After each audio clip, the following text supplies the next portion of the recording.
तब वहाँ, लेकिन सच अंदर स्थिरता होती है, वो बल प्रबल होता है।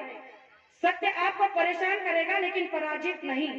इसीलिए गुरु महाराज ने कहा कि इस कलयुग में चाहे जितना बवंडर मच जाए, चाहे जितनी आंधी तूफान आ जाए, लेकिन इस सत्य को, जो बाबा जयगुरु का सत्य है कि कलयुग में कलयुग जाएगा, इसी कलयुग में सतयुग आएगा, तो ये सत्य कोई डिगा नहीं सकता।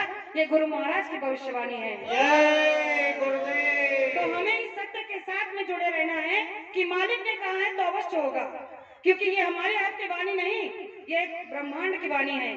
और इसे कहा जाए कि संत वचन पलटे नहीं, पलट जाए ब्रह्मांड। अगर ब्रह्मांड पलट सकता है, लेकिन मालिक के मुखारबिंद से निकला हुआ कोई भी शब्द अशब्द नहीं हो सकता।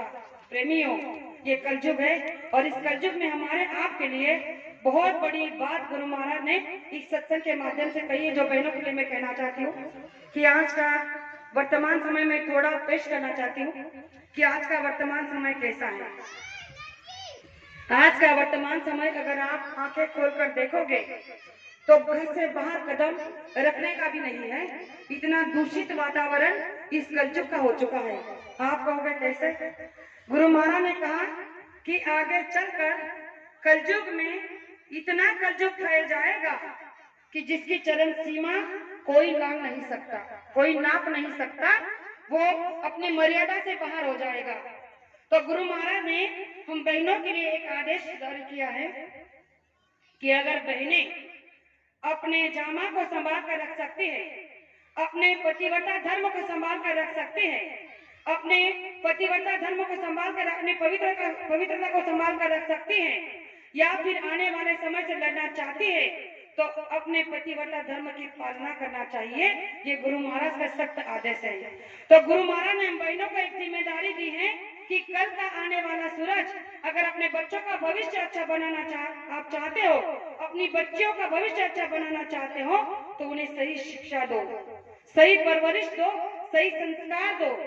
आज हम देख रहे हैं कि हर गांव में, हर शहर में, हर राज्य में यही बात का ढिंडोरा पीट गया है कि बच्चे और बच्चियों का चरित्र बना हो गया, बच्चे और बच्चियों का चरित्र खराब हो गया। किसके कारण?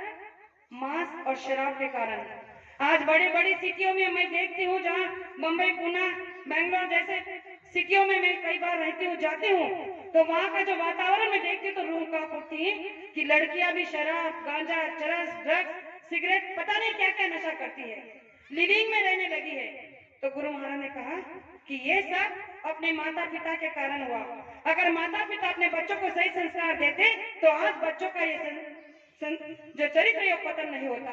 आज हम हमारे बच्चों को अच्छा शिक्षा देना चाहते हैं, बहुत अच्छी बात है। बेटियों को पढ़ाना चाहिए, पढ़ाना उसका शिक्षा का हक है, उनका अधिकार है, लेकिन उस पढ़ाई के साथ साथ उन्हें संस्कार भी दिया करो। मालिक ने कहा कि आज बेटियां माँ बाप का नाम रोशन करने के बजाय बदनाम कर रही है। पहले के जमाने में बेटियां हुआ करती थी कि जब शादी हुआ करती थी तो पहले जमाने में गुरु महाराज का ही सत्संग है, मेरा नहीं। गुरु महाराज ने कहा है कि पहले माताएं जब बच्चियों की शादियां करती थी तो एक ही पाठ पढ़ाती थी कि बेटी, आज से ये घर तुम्हारे लिए पराया, वो घर अपना होगा। आज से तुम्हारे लिए हम पराए, वो घर के सारे लोग अपने होंगे, और वहां से तुम्हारी अर्थी निकलनी चाहिए, डोली में जा रही हो। तो वो सब हुआ करता था, और इसीलिए हम हमारी सभी जो पुराने माता बहने बुजुर्ग हैं, वो आज अपने इस परिवार में बड़ी सुखी और संपन्न है। आज अगर हम देखते हैं कि लड़की की शादी को 6 महीना नहीं हुआ तभी से घटस्फोट हो गया, डिवोर्स हो गया, तलाक हो गया। क्यों? क्योंकि संस्कार नहीं रहे। लड़कियां चाहती कि हम अकेले रहे, माँ बाप के साथ नहीं रहे, सास ससुर के साथ नहीं रहे, और अपने तरीके से जीना चाहती है। तो जीने के लिए किसने मना किया है? लेकिन जीना उसे नहीं कहता कि आपने अपने आप को ही बदल दिया। आप दिन रात मांस का सेवन कर रही हो, शराब का सेवन कर रही हो, क्लब बार डांस में जाकर डांस कर रही हो, अपने शरीर को दिखावा कर रही हो आधे कपड़े पहनकर।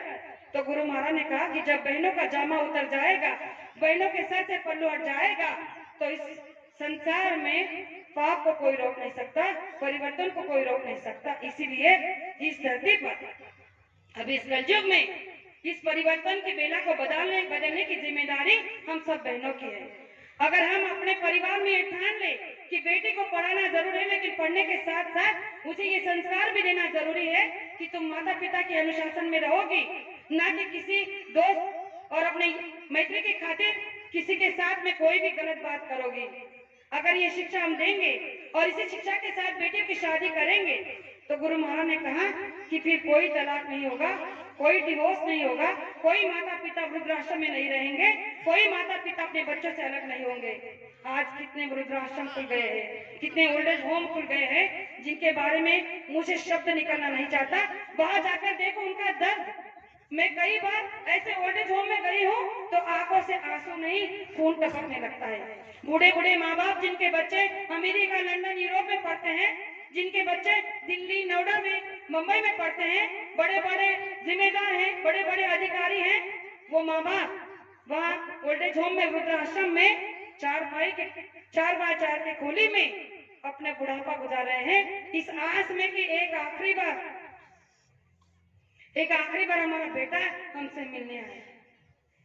बताइए, ये भारतवर्ष की संस्कृति है, ये भारतवर्ष का हमारा, इस भारतवर्ष को सोने की चिड़िया कहा गया है। ये ऋषि मुनियों का देश है, ये योगी तपस्वियों का देश है, और इसमें हमारा भारत इतना पापाचरण को पहुंच गया है कि जिसकी कोई सीमा नहीं रही। इसीलिए गुरु महाराज ने कहा कि अगर आप अपने माता पिता को सताओगे, अगर आप अपने माता पिता को साथ दुर्व्यवहार करोगे तो आपके बच्चे भी आपके साथ वही करेंगे। आप देख लिख कर रखो। तो प्रेमियों, बहनों और भाइयों, मैं आपसे इतना कहना चाहूंगी कि हमारे बच्चों को अच्छे संस्कार दो, हमारे बच्चों को यही सीख दो कि चाहे हमारे पास 4 रोटी है, हम 2 में गुजारा करेंगे, लेकिन किसी गलत का साथ नहीं देंगे, किसी गलत बात का समर्थन नहीं करेंगे, किसी गलत के साथ में जाकर कोई गलत कार्य नहीं करेंगे। गरीबी हुई तो क्या हुआ? तो गुरु महाराज ने कहा हम सब आज इस कगार पर खड़े हैं कि हमारा देश कब गिर जाए, पतन हो जाए। तो गुरु महाराज ने इस सबका एक ही कारण बताया, वो है खान पान। तो खान पान पर ज्यादा ध्यान देकर बहने से मैं आप एक विनती करना चाहूंगी कि आप चाहे तो अपने घर में मांस नहीं बना सकती और ना ही आने दे सकती, क्योंकि मांस आने का मुख्य कारण है हमारे घर का हमारा समर्थन। अगर आप समर्थन करोगी तो हर चीज मुमकिन हो सकती है।